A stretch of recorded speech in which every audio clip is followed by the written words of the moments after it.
SSC MTS registration की last date बढ़ी आगे। अगर आप भी एसएससी एमटीएस के लिए आवेदन करने के इच्छुक है तो यह खबर आपके लिए है। बता दें कि स्टाफ सिलेक्शन कमीशन की ओर से एसएससी एमटीएस परीक्षा 2022 के लिए आवेदन प्रक्रिया की अंतिम तिथि को बढ़ाकर 17 फरवरी 2023 से 24 फरवरी 2023 कर दी गई है। इसलिए वैसे उम्मीदवार जो अब तक आवेदन नहीं कर पाए थे उनके पास आवेदन करने का एक और मौका है। आवेदन करने के इच्छुक उम्मीदवार एसएससी की आधिकारिक वेबसाइट ssc.nic.in पर जाकर ऑनलाइन तरीके से आवेदन कर सकते हैं। वहीं अगर शुल्क जमा करने के लिए लास्ट डेट की बात करें तो शुल्क भुगतान करने की अंतिम तिथि 26 फरवरी तक है और चालान के माध्यम से भुगतान की अंतिम तिथि 27 फरवरी 2023 तक है। इसके अलावा परीक्षा के लिए करेक्शन विंडो 2 मार्च को खुलेगी और 3 मार्च 2023 को बंद हो जाएगी। बता दें कि इस भर्ती के माध्यम से 12,000 से ज्यादा पदों को भरे जाएंगे। ऑनलाइन फ्रॉड पर शिकंजा कसने को राज्य में इस माह खुलेंगे 44 साइबर थाने। राज्य में बढ़ते साइबर क्राइम को देखते हुए उस पर अपना शिकंजा कसने के लिए राज्य में 44 साइबर थाने खोले जा रहे हैं। बता दें कि 44 साइबर थाने राज्य के सभी जिलों में खुलेंगे। मिली जानकारी के अनुसार इन साइबर थानों को लेकर 1 सप्ताह के अंदर अधिसूचना जारी की जा सकती है। इसके साथ ही मुख्यमंत्री नीतीश कुमार के द्वारा इन साइबर थानों को 26 व 27 फरवरी को बिहार पुलिस कार्यक्रम में उद्घाटन किया जाएगा। अब आपकी जानकारी के लिए बता दें कि राज्य में साइबर थानों के खुल जाने से साइबर क्राइम से जुड़ी सारी प्राथमिकी यहां दर्ज की जा सकेंगी। वहीं साइबर मामलों का अनुसंधान भी साइबर थानों के पुलिस के द्वारा ही किया जाएगा, जिसका कमान इंस्पेक्टर रैंक के पदाधिकारी के पास होगा और मॉनिटरिंग का जिम्मा एसपी के पास होगा। बिहारी पहचान में आज हम बात करेंगे निरुपमा पांडे के बारे में। विंग कमांडर निरुपमा पांडे एक भारतीय पर्वतारोही है। वह 25 मई 2011 को 10:15 बजे माउंट एवरेस्ट पर चढ़ने वाली बिहार की पहली व्यक्ति है।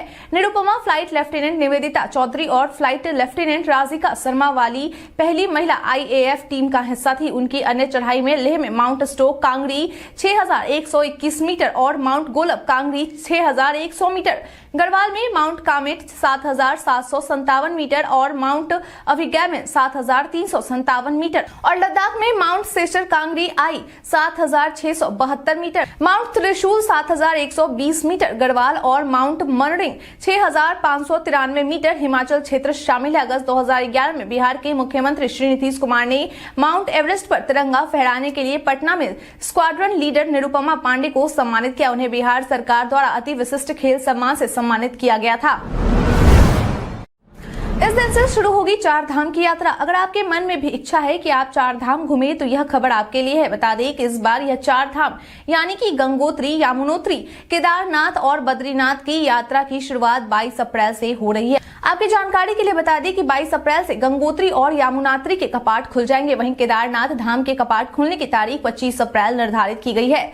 इसके साथ ही बाबा केदारनाथ रवाना को लेकर भी कार्यक्रम जारी कर दिया गया है, जिसके तहत 21 अप्रैल को बाबा की सवारी केदार धाम के लिए प्रस्थान करेगी और रात्रि विश्राम डोली गुप्तकोशी में की जाएगी। वहीं 22 को सवारी फाटा पहुंचेगी, 23 को गौरी कुंड और 24 को शाम तक सवारी केदारनाथ पहुंच जाएगी और फिर 25 अप्रैल को केदारनाथ का कपाट विधि विधान के साथ खोल दिए जाएंगे। इसके अलावा चमोली जिले में स्थित बद्रीनाथ धाम का कपाट 27 अप्रैल को खोला जाएगा। आपकी जानकारी के लिए बता दें कि उत्तराखंड 4 धाम यात्रा 6 महीने तक चलेगी। बिहार के 15 स्टेशनों को वर्ल्ड क्लास बनाने की कवायद शुरू।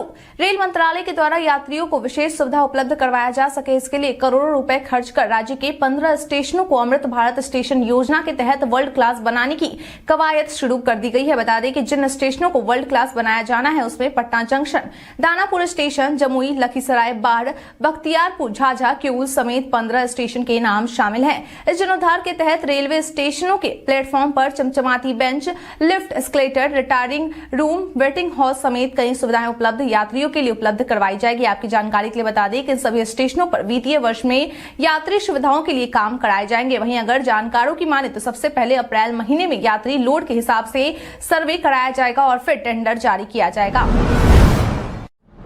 बिहार में पॉलिटेक्निक के छात्रों को एक ही जगह मिलेगी सारी जानकारी।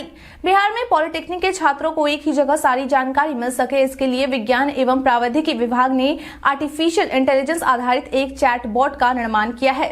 इससे अब छात्र पॉलिटेक्निक विषय, परीक्षा, रजिस्ट्रेशन, प्रवेश परीक्षा व अन्य सभी जानकारियां हासिल कर सकेंगे। इसके लिए बस छात्रों को अपना सवाल टाइप करना होगा और उसका जवाब उन्हें मिल जाएगा। जानकारी के लिए बता दें कि इसका उद्घाटन विभागीय मंत्री सुमित कुमार सिंह, सचिव लोकेश कुमार सिंह, निदेशक वैभव चौधरी और राज्य प्रावैधिकी शिक्षा परिषद के सचिव डॉक्टर चंद्रशेखर सिंह के द्वारा किया गया है।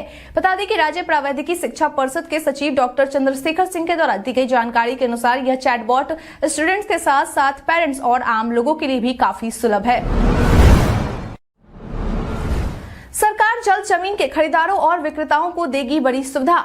जमीन की रजिस्ट्री और कागजात के वेरिफिकेशन में आने वाली परेशानी को जल्द दूर किया जा सके, इसके लिए मद्य निषेध उत्पाद एवं निबंधन विभाग के द्वारा जरूरी कदम उठाए गए हैं। बता दें कि पिछले काफी समय से निबंधन कार्यालय में दशकों से संरक्षित कर रखे गए रजिस्ट्री दस्तावेजों के डिजिटाइजेशन में दिक्कत आ रही थी, जिसको दूर करने के लिए अब विभाग की ओर से जिलों को उर्दू पर्यवेक्षक व अनुवादक को रखने की छूट दे दी गई है, क्योंकि जिन भाषाओं में पुराने दस्तावेज लिखे गए थे उस भाषा के जानकार को ढूंढना मुश्किल हो रहा था, जिसके बाद विभाग की ओर से यह निर्देश दिया गया है और कहा गया है कि उर्दू में स्नातक डिग्री धारकों को अनुवादक जबकि मास्टर की डिग्री धारकों को पर्यवेक्षक की जिम्मेदारी दी जाएगी। इसके साथ ही इन सभी पुराने दस्तावेजों को स्कैनिंग कर वेबसाइट पर भी अपलोड किया जा रहा है, ताकि वर्षों बाद भी लोग दस्तावेज को आसानी से देख सकें। बिहार पुलिस ने किया 800 पुलिसकर्मी का तबादला। जिला में बेहतर कानून व्यवस्था बनी रहे, इसके लिए बिहार पुलिस मुख्यालय के द्वारा 800 पुलिसकर्मियों को अलग अलग जोन में तबादला कर दिया गया है। बता दें कि सभी 800 पुलिसकर्मी वही पुलिसकर्मी हैं जो पिछले कई सालों से एक ही थाने में रहकर ड्यूटी कर रहे थे। इससे पहले भी कई बार इन पुलिसकर्मियों का तबादला किया गया था, लेकिन रसूख और पहुंच के चलते वो उसी थाने में रहते थे, जिसको देखते हुए पुलिस मुख्यालय के द्वारा बड़ा उलटफेर कर इन पुलिसकर्मियों को अलग अलग जोन में तैनात कर दिया गया है। वहीं पुलिस मुख्यालय का मानना है कि इस बड़े तबादले से माफियाओं का गठजोड़ टूटेगा और साथ ही इन पुलिसकर्मियों की ड्यूटी पर भी नजर रखी जा सकेगी। बिहारी पर्यटन में आज हम बात करेंगे नारद संग्रहालय के बारे में। नारद संग्रहालय भारत के प्रमुख संग्रहालयों में से है।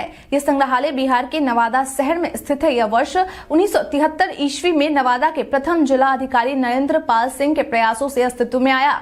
इस संग्रहालय की इमारत 2 मंजिला है। इसके प्रथम तल में भारत के प्राचीन सिक्कों के विकास को प्रदर्शित किया गया है। भारत के प्रारंभिक सिक्का पंचमार्क से लेकर मुगल कालीन सिक्कों के क्रमिक विकास को संग्रहालय में देखा जा सकता है। सोनसागढ़ से प्राप्त मौर्य कालीन हड्डी की कलाकृति, सुंगकालीन मृण्मय मूर्तियां, मन के सिल एवं धातु निर्मित कलाकृतियों को संग्रहालय के दरगाह में प्रदर्शित किया गया है। इसके अतिरिक्त संग्रहालय में देवनगढ़ से प्राप्त मंजूश्री की प्रतिमा और धातु मूर्तियों में बौद्ध, जैन और हिंदू धर्म से संबंधित मूर्तियां प्रदर्शित की गई है। मुगल कालीन तलवार, कटार, ढाल के साथ ही स्वर्गीय हीरालाल बबनजी के द्वारा पर्शियन कवि हाफिज के शेर को चित्र में उतारा गया है। विजय कुमार चौधरी ने जीएसटी क्षतिपूर्ति को लेकर की ये मांग। बिहार के वित्त एवं वाणिज्य कर मंत्री विजय कुमार चौधरी के द्वारा नई दिल्ली के विज्ञान भवन में केंद्रीय मंत्री वित्त मंत्री निर्मला सीतारमण की अध्यक्षता में जीएसटी काउंसिल की 49वीं बैठक में जीएसटी क्षतिपूर्ति भुगतान को लेकर अपनी मांग रखी। उन्होंने कहा कि जीएसटी क्षतिपूर्ति भुगतान का प्रावधान अगले 5 वर्षों तक जारी रखा जाए, क्योंकि अब तक राज्य में नई कर प्रणाली स्थिर एवं सुदृढ़ नहीं हुई है। इसके साथ ही अर्थव्यवस्था भी कोरोना के प्रभाव से अब तक पूरी तरह से मुक्त नहीं हो पाया है। उन्होंने मांग करते हुए कहा कि राज्य स्तरीय माल एवं सेवा कर न्यायाधिकरण में राज्य सरकार द्वारा मनोनयन या अनुशंसा के आधार पर एक सदस्य रखने का प्रावधान भी बनाया जाए, जिससे न्यायाधिकरण और व्यवहारिक बनेगा और साथ ही राज्यों की समस्या पर गंभीरता से पहल हो सकेगी। रोजगार बिहार में सर्द हवाओं का असर हुआ कम। प्रदेश में सर्द हवाओं का असर कम हो रहा है और वातावरण में गर्मी बढ़ रही है। राज्य के लगभग सभी जिलों में दिन का पारा तेजी से ऊपर जा रहा है। इंडियन मेट्रोलॉजिकल डिपार्टमेंट के मुताबिक बिहार में सोमवार से एक बार फिर स्थिति बदल सकती है। प्रदेश के कुछ इलाकों में आंशिक बादल छाने की संभावना जताई गई है। हालांकि गर्मी का असर बना रहेगा और धीरे धीरे पारा ऊपर चढ़ेगा। वहीं आने वाले दिनों में तापमान में बदलाव के आसार भी जताए गए हैं। मौसम वैज्ञानिक सौरभ कुमार के मुताबिक तापमान में बढ़ोतरी और पछुआ ठंडी हवाओं के कमजोर पड़ने की वजह से लोगों को दिन में गर्मी एहसास हो रहा है। हालांकि रात अभी भी ठंडी बनी हुई है। रात और तड़के भोर में ठंड का हल्का एहसास हो रहा है। बिहार में ऐसे सुधरेगा स्वास्थ्य ढांचा। बिहार के स्वास्थ्य सेवाओं में सुधार लाया जा सके, इसके लिए राज्य सरकार के द्वारा स्वास्थ्य विभाग में करीब 8000 पदों पर नियुक्ति की घोषणा की गई है। इन पदों पर बहाली की जा सके, इसके लिए विभाग की ओर से अधिकांश रिक्तियां चिन्हित कर ली गई है। आपकी जानकारी के लिए बता दें कि स्वास्थ्य विभाग के द्वारा जिन 8000 पदों पर बहाली की जानी है, उन पदों का सृजन 2022 में किया गया था, जिसमें मेडिकल कॉलेजों में शैक्षणिक पदों के अलावा सदर अस्पताल में ड्रेसर के पद शामिल है। मालूम हो कि बिहार में ऐसा नियम है कि मेडिकल कॉलेज अस्पतालों में पीजी डिप्लोमा उत्तीर्ण छात्रों को अनिवार्य रूप से 3 वर्ष तक अपनी सेवाएं देनी होंगी और अब तक विभाग की ओर से 3 वर्षीय अनिवार्य सेवा के लिए 3,900 पदों को सृजित किया गया है, जिसमें से 1,330 पदों पर नियुक्ति की जा चुकी है और शेष बचे पदों पर जल्द ही नियुक्ति की जाएगी। विपक्षी नेताओं पर सीएम नीतीश और डिप्टी सीएम तेजस्वी का हमला।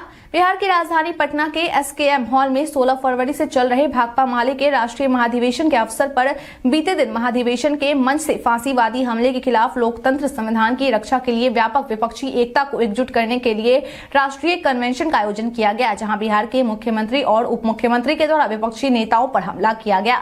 इस दौरान मुख्यमंत्री नीतीश कुमार कहते हैं कि अगर सभी विपक्षी दल एकजुट होकर चुनाव लड़ते हैं तो बीजेपी का सफाया हो जाएगा। अब आगे का कांग्रेस को फैसला करना है। हम तो उनकी हाँ का इंतजार कर रहे हैं, लेकिन अब इससे ज्यादा देरी नहीं होनी चाहिए। वहीं उप मुख्यमंत्री तेजस्वी यादव कहते हैं कि बीजेपी के साथ रहते हुए आप पर कितना दाग लगा होगा, सभी को वॉशिंग मशीन के अंदर रखकर साफ कर दीजिएगा।